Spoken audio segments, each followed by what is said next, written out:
श्रीमान आपके कम इन कम इन अनुभव कम बता सकते हो? नमस्ते सर। नमस्ते। नमस्ते, बैठिए। शुक्रिया सर। आपको क्या पुकारूं, जय सुख भाई? सर मेरा नाम फेमिन है। जयसुख भाई मेरे पिताजी का नाम है। अच्छा, फेमिन आपका नाम है। Yes sir. तो ये नाम थोड़ा सा ऑड लग रहा है। Yes sir. क्या मतलब है इस शब्द का? सर गुजराती में मीन का अर्थ होता है इच्छा शक्ति, और फे एक तरह से एक आगे जुड़ा हुआ शब्द है जिसका अर्थ होता है मजबूत, यानी कि मजबूत इच्छा शक्ति। पर एक यूनिक नाम था, इसलिए अब मेरे माता पिता ने रखा है ताकि एक आइडेंटिटी बने। तो क्या ये गुजराती भाषा का सामान्य शब्द है? सर नहीं, सामान्य शब्द नहीं है, किंतु एक जुड़ा हुआ शब्द है। अच्छा, अपनी तरफ से बनाया गया है। यस सर, बनाया गया है। ठीक है। चूंकि आप अच्छे खासे एग्जीक्यूटिव इंजीनियर के रूप में काम कर रहे थे, यस सर। आप पेट्रोलियम इंजीनियरिंग आपने पढ़ाई यस की सर। है। पेट्रोलियम इंजीनियरिंग की गुंजाइश बहुत अच्छी है, फैसिलिटीज़ बहुत अच्छे मिलते हैं, पे पैकेज बहुत अच्छा रहता है, ऑर्गेनाइजेशन में रिकग्निशन भी अच्छा रहता है। तो एक नौकरी से आदमी यही सब तीन चीज़ चाहता है कि समाज में प्रतिष्ठा हो, संगठन के अंदर पहचान हो, और आर्थिक सुविधाएं भी पर्याप्त मात्रा में हो। फिर वो छोड़ के आप पारामिलिट्री फोर्स में क्यों आना चाहते हैं? सर हमारे एक सदस्य वो पुलिस सर्विस से जुड़े हुए थे, हम्म, तो यूनिफॉर्म के लिए मुझे लगाव था, लेकिन उनका ये मार्गदर्शन था कि मेरे पास एक विकल्प हमेशा होना चाहिए। हम्म। इसके लिए मैंने दोनों विकल्प के लिए आगे बढ़ा, क्योंकि यूनिफॉर्म सर्विस में वही मर्यादा होती है। इसके लिए अभी मैंने फिलहाल यूनिफॉर्म सर्विस के लिए ज़्यादा ध्यान दिया। तो आप टॉरेंट गैस लिमिटेड में काम कर रहे थे। जी सर। टॉरेंट तो बेसिकली कई सेक्टर में काम करता है, फार्मास्यूटिकल में भी इसका नाम है। गैस प्रोडक्शन में ये कब एंटर हुआ? गैस प्रोडक्शन में सर जब नाइन्थ सिटी गैस डिस्ट्रीब्यूशन की बिडिंग हुई थी, उस वक्त 2015 के पास उन्होंने एंट्री किया गुजरात से। अभी वो उत्तर प्रदेश, कर्नाटक, आंध्र प्रदेश और मध्य प्रदेश में कार्यरत है। टॉरेंट रियल एस्टेट में भी एक्टिव है? अ, जी नहीं सर, अभी तक मुझे आइडिया नहीं है। मेनली पावर, फार्मा और गैस सेक्टर में। ठीक है। पावर प्लांट अहमदाबाद को पावर सप्लाई करता है। जी सर। कब ऑपरेशनल हुआ? क्षमा चाहता हूँ सर, इसका मुझे आइडिया नहीं है। मैं ज़रूर इस पर पढ़ूंगा। ठीक है। ये बताएं कि हम लोग लगातार ये कोशिश कर रहे हैं कि स्वच्छ ईंधन का उत्पादन करें जी सर। और अक्षय ऊर्जा का उत्पादन भी करें। सरकार ने क्या क्या पहल की है स्वच्छ ऊर्जा में, अक्षय ऊर्जा में? सर स्वच्छ ऊर्जा के लिए सरकार का ये उद्देश्य है कि हम स्व ऊर्जा से स्वावलंबी भारत बने। इसके लिए हमने बायोफ्यूल, सौर ऊर्जा, वायु ऊर्जा और हाइड्रोजन टेक्नोलॉजी की ओर हम अग्रसर बढ़ रहे हैं। मध्य प्रदेश में एक पहला और सबसे बड़ा फ्लोटिंग सोलर पैनल प्रोजेक्ट था। Yes sir. वो अभी एक प्राकृतिक आपदा में वो काफी उसको क्षति हुई है। जी सर। इस अनुभव से आपको क्या लगता है कि इस तरह का एडवेंचरस प्रोजेक्ट हमें चलाना चाहिए? सर प्रोजेक्ट्स में कई सारी दिक्कतें आ सकती है, साइक्लोन की वजह से या ज़्यादा बारिश होने की वजह से। हमें सुनिश्चित कर रहे हैं कि किस तरह से सस्टेनेबल वे में जाए, कि कोई भी आपदा आए, ये नेचुरल हो या मैन मेड हो, कि वो रेजिस्ट कर पाए। जिस पर आगे बात हो रही है कि जिस तरह से कुछ इस तरह से मटेरियल ऐड किए जाए कि यदि कोई इम्पेक्ट आता है तो वो एब्जॉर्ब कर ले, और आगे की ओर जो सस्टेनेबल इंफ्रा है वो हम बना पाए, जो अभी कच्छ में और राजस्थान में ये कार्यरत है। पहाड़ों पर भी हम जिस तरह का बुनियादी ढांचा विकसित कर रहे हैं, लगता नहीं है कि वो हिमालय जो कि एक नया पहाड़ है और वो उसको बर्दाश्त कर पा रहा है। क्या आपको नहीं लगता है कि हम थोड़े अधीर हो रहे हैं बुनियादी ढांचा सुविधाओं के लिए और धारणीयता के पहलू की उपेक्षा कर रहे हैं? सर जब इकोलॉजी फ्रेजाइल होती है, हमें उनका ध्यान देना चाहिए, जो कि सर लगातार हम दे रहे हैं कि जो स्टेबल इंफ्रा है उन्हीं पर हम माउंटेड जो सोलर पैनल्स है वहाँ पर लगाए। जो फ्रेजाइल इकोसिस्टम है वहाँ पे हम ये कोशिश कर रहे हैं कि उनको नेट के द्वारा एक तरीके से सुरक्षित किया जाए, उसके बाद कोई भी इंफ्रास्ट्रक्चर आगे बढ़ाया जाए ताकि वो सस्टेनेबल वे में लंबे समय तक कार्य कर पाए। ठीक है, मेरा अंतिम प्रश्न है फेमिन। कई प्रांतों में पुराने नाम बदल के नए नाम शहरों के रखे जा रहे हैं। अहमदनगर, औरंगाबाद महाराष्ट्र में हाल फिलहाल में नाम बदल दिए गए।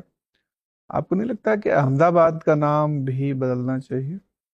सर, अहमदाबाद की नाम बदलने की कुछ मांग उठी थी, किंतु हम इतिहास में देखते तो उसके दो पहलू है।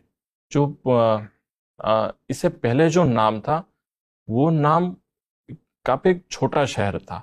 जो अभी का फिलहाल का अहमदाबाद है, जो उस वक्त के शासन अहमद शाह ने बनाया हुआ है, वो उसकी दृष्टि से समान है, जिसकी वजह से उत्पादन क्षमता में बढ़ोतरी हुई और अहमदाबाद का जो शहरीकरण हुआ वो उस समय के दौरान हुआ। इसलिए अभी का जो नाम है सर वो उचित है, उसको ठीक है। बदलना योग्य नहीं। ठीक है फेमिन। फेमिन, ये बताइए कि स्टैच्यू ऑफ यूनिटी जी सर। कहाँ स्थित है? सर, ये एकता नगर में स्थित है, गुजरात के। गुजरात में। अच्छा, जैसे स्टैच्यू ऑफ यूनिटी बनाई गई है तो इसी तरीके से भारत में कुछ और स्टैच्यूज भी बनाई गई हैं, जी सर। जैसे कि स्टैच्यू ऑफ प्रॉस्पेरिटी है, स्टैच्यू ऑफ इक्वालिटी है, यस सर। ठीक है, और एक स्टैच्यू ऑफ वननेस भी हाल फिलहाल में इनॉग्रेशन हुआ है। ये तीनों बताइए किन के ऊपर बनाई गई है और कहाँ है location? Sir, statue of equality, statue of prosperity और statue of oneness. Statue of oneness. Sir, क्षमा चाहता हूँ, मैंने पढ़ा था लेकिन अभी मेरे recall तीनों करने तीनों में से कोई भी असमर्थ याद हूँ। नहीं है? सर, असमर्थ हूँ सर, क्षमा चाहता हूँ। चलिए, मुझे ये बताइए कि आप जूनागढ़ में काम कर चुके हैं, जी सर। ठीक है, तो जूनागढ़ का क्या विवाद था जब ये प्रिंसली स्टेट था जी सर। और भारत में विलय होने से पहले कुछ विवाद था यहाँ, जी सर। बताइए। सर, जूनागढ़ की ज्यादातर जनसंख्या हिंदू थी और उनके जो शासक थे वो मुस्लिम थे। महाबत खान उनका नाम था। उनकी ये इच्छा थी कि वो पाकिस्तान से जुड़े, क्योंकि उनके जो संबंध थे वो मुस्लिम लीग से अच्छे थे। ठीक है, इसके बाद क्या हुआ अल्टीमेटली? उसके बाद जो जनता का विद्रोह हुआ और वहां पर जनता ने ये मांग की, और ये जनता की मांग देखते हुए वहां के जो नवाब थे वो पाकिस्तान चले गए। और जो वड़ा वहाँ क्या प्रधान थे कुछ उनके, रेफरेंडम प्लेबिसाइट ऐसा यस कुछ सर। कराया गया था? क्या हुआ यस था सर। वहाँ? जब नवाब पाकिस्तान चले गए उसके बाद रेफरेंडम हुआ और 98% लोगों ने हिंदुस्तान में विलय होने की बात की और उनके बाद विलय हो गया। ठीक है, अभी अगर हम भारत पाकिस्तान रिश्तों को देखें तो भारत पाकिस्तान के बीच में एक विवाद है जो कि गुजरात से संबंधित है। कौन सा विवाद है? ये सर, ये सर क्रिक का विवाद है। क्या है इसमें विवाद? सर, सर क्रिक में जो मैप्स थे उसमें ये दिखाया जाता है कि सिंध के प्रोविंस और जो कच्छ का प्रोविंस थे उनके बीच एग्रीमेंट्स हुए थे, और जो सर क्रिक का एरिया है, जो पाकिस्तान है, जो इंटरनेशनल लॉ रूल को मानने के लिए तैयार नहीं है, क्योंकि उनकी ये डिमांड इंटरनेशनल है। लॉ क्या है? अगर कोई वाटर चैनल है तो उस पे क्या कानून लगता है? हालवेग करके सर एक रूल है जो ये हैलवेग, कहता है हैलवेग। कि ये सर स्ट्रीम है तो उसके मध्य से दो मध्य सीमा होनी चाहिए, लेकिन पाकिस्तान का ये प्रस्ताव है क्योंकि ये 12 महीने तक ये नेविगेबल नहीं रहता है। नेविगेबल नहीं है, तो इसको नहीं मानना चाहिए। जबकि हमारा ये है कि जब हाई टाइड आती आपके है हिसाब से तब नेविगेबल है। किसका स्टैंड सही है? सर, पाकिस्तान भी बात तो ठीक कर रहा है कि पूरे समय तो नेविगेबल नहीं है। सर, ये डिस्प्यूटेड इसलिए है। हाँ, हमारा प्रस्ताव सही है क्योंकि हाई टाइड के दौरान ये नेविगेबल हो जाता है और यहाँ पे फिशिंग की एक्टिविटीज भी होती है। ठीक है, अब मुझे ये बताइए कि ग्रे हाउंड्स क्या है? सर, ग्रे हाउंड्स एक स्पेशल यूनिट है आंध्र प्रदेश द्वारा बनाई गई, जो नक्सल एरिया में काउंटर नक्सलिज्म ऑपरेशंस कंडक्ट करती है। ठीक है, आपने सीजीडी में भी काम किया, विशेष योग्यता है आपकी ना? सीजीडी क्या होता है? CGD sir, city gas distribution है। ये कितने शहरों में है अभी भारत में? सर, अभी भारत में 261 जियोग्राफिकल एरियाज है, वहां पर ऑपरेटिंग है। जो अच्छा। 12th सिर्फ ये बताइए मुझे लास्ट कि जैसे सीएनजी होता है, जी सर। सीएनजी में जो हम नेचुरल गैस सप्लाई कर रहे हैं, जी सर। जो उसका प्रेशर होता है, और जो गाड़ियों और जो घरों में सप्लाई कर रहे हैं, ठीक है, जो कि पीएनजी है, पाइप नेचुरल गैस, इसमें प्रेशर का क्या डिफरेंस है? सर सीएनजी में 200 बार तक का प्रेशर होता है, जो हम्म। काफी हाई प्रेशर है। हम्म। और पीएनजी में 24 मिली बार प्रेशर होता है, जो काफी कम प्रेशर है। अच्छा, और इसको कैसे हम रेगुलेट करते हैं? सर जब गैस की बात आती है, तब गैस को एक जगह से दूसरे जगह स्थान पर पहुंचाने के लिए सिर्फ प्रेशर ही काफी है, हमें किसी पंप की आवश्यकता नहीं होती। इसलिए हाई प्रेशर से लो प्रेशर के दौरान गैस अपने आप मूव होती है। अच्छा, ठीक, धन्यवाद। फेमिन, आपके फॉर्म को देखकर पता चलता है कि स्पोर्ट्स एंड एथलेटिक्स में आपकी विशेष रुचि है, आप स्विमिंग भी करते हैं। जी सर। जब हम ओलंपिक गेम्स की बात करते हैं तो भारत का बहुत असरदार प्रदर्शन नहीं रहा है अभी तक। क्या कारण है कि हम ओलंपिक गेम्स में एक हाई मेडल टैली अर्जित नहीं कर पाते हैं? सर स्पोर्ट्स क्षेत्र में यदि हमें आगे बढ़ना है तो कुछ महत्वपूर्ण मापदंड होते हैं। एक होता है मार्गदर्शन, प्रोत्साहन, संसाधन और मेहनत। हमारा जो अभी स्थिति है, उसमें जो हमारा स्पोर्ट्स बजट है वो 4,000 करोड़ है। तो जब चाइना का स्पोर्ट्स बजट है वो हमसे 80 गुना ज़्यादा बड़ा है। तो सर हमें इंफ्रा पर ज़्यादा फोकस करना चाहिए। जैसे कि हम देखते हैं कि हरियाणा से कई सारे रेसलर मिलते हैं, क्योंकि वहाँ पर मार्गदर्शन और प्रोत्साहन बढ़िया मिलता है। नॉर्थ ईस्ट प्रदेश से हमें बॉक्सिंग प्लेयर्स मिलते हैं, क्योंकि मार्गदर्शन प्रोत्साहन है। ठीक है, आप मुझे कुछ ऐसे गवर्नमेंट इनिशिएटिव्स का नाम बताइए जो स्पोर्ट्स प्रमोशन के लिए गवर्नमेंट काम कर रही है, और साथ ही साथ ये भी बताइए कि ये जो इंटरनेशनल इवेंट्स होते हैं, गेम्स होते हैं, जैसे ओलंपिक्स हो गया, एशियन गेम्स हो गया, क्या इनमें मेडल टैली बढ़ाने का हमने कोई टारगेट भी सोचा हुआ है? सर मैं स्कीम्स की बात करूँ तो खेलो इंडिया मेन स्कीम है, जिसके चलते खिलाड़ी को वित्तीय सहायता भी मिलती है, और जो खिलाड़ी एक एज बन जाते हैं तब वो एक कोच के तौर पर भी कार्य कर सके और पूरी सप्लाई चेन बने। और सर हमारा जो टारगेट है, सर क्षमा चाहता हूँ, टारगेट के बारे में मुझे अभी पता नहीं है, किंतु हमारे जो मेडल टैली है वो लगातार बढ़ रही है। एशियन गेम्स में जितने हमें पिछले 83 मेडल्स मिले थे, लास्ट एशियन गेम्स में हमने 120 से ज्यादा मेडल्स मिले। नेक्स्ट ओलंपिक गेम्स कहाँ प्रस्तावित हैं?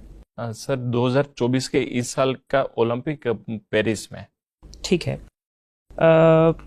फेमिन, आपने डुअल यूज टेक्नोलॉजी के बारे में सुना है? Yes sir. क्या होती है ये? सर ड्यूअल यूज टेक्नोलॉजीज जो सिविलियन पर्पस और मिलिट्री पर्पस में यूज की जाती है, जिसमें कम्युनिकेशन डिवाइस होते हैं, रडार्स हो सकते हैं। ठीक है। MTCR के बारे में जानते हैं आप? Yes sir. क्या है ये? Multilateral technology control regime. Sir ये मल्टीलेटरल है या मिसाइल है? सर क्षमा चाहता हूँ, मिसाइल है। Missile technology control regime. Control regime, बताइए। सर ये ट्रीटी है जिसके चलते सभी देशों की सहमति बनती है कि किस टेक्नोलॉजी को किस देश तक सीमित रखना है। जैसे कि रॉकेट रिलेटेड टेक्नोलॉजी को सर इनमें रखा इसमें गया। इन्होंने एक पैरामीटर डिफाइन किया हुआ है कि मिसाइल की रेंज कितनी होनी चाहिए, पेलोड डिलीवरी कितनी होनी चाहिए। जानकारी है उसके बारे में आपको?